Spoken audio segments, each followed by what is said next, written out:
and one with the hard drive. By the way, not a big PowerPoint people. I did the graph. Yes, she made my lousy graph look beautiful because Karen is PowerPoint queen. All right, when these systems get into Windows, you'll see a very noticeable difference because in BIOS and up until the point of loading Windows, it's a non-storage event, so the hard drive does not play a big role. But once we get the loading Windows screen or starting Windows screen, you'll see a very big difference in performance. Now the system with an SSD is going to identify itself pretty quick because you'll see stuff just take off and fly right about now, and the hard drive system unfortunately won't. What you saw there was an application, a facial recognition app, actually load very quickly and bypass because the password's disabled.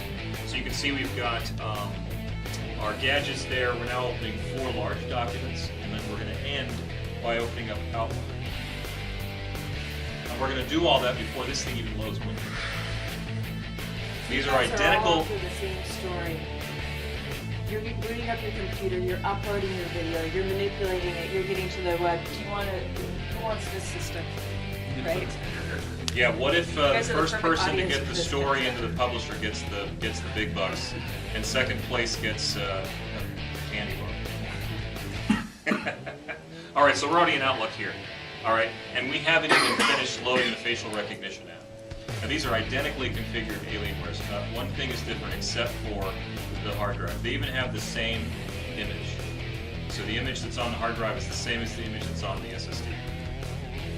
Now one of the things about the Intel SSD that makes it pretty special is it does random read and writes very, very well. So 4K file size is one of the things the SSD is optimized for.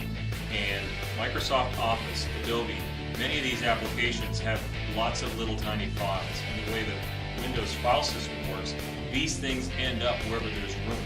So whenever there's room for a 4K file, that's where it gets put. So they're scattered all over the place. And a hard drive can't find them because they're not sequential. So it's got to rotate to it, grab it, rotate to the next one, grab it.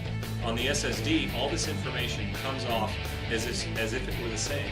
Because electrically, there's no difference on an SSD where it's located. But on a hard drive, the physical location matters quite a bit because it's got to physically find it because it's rotating.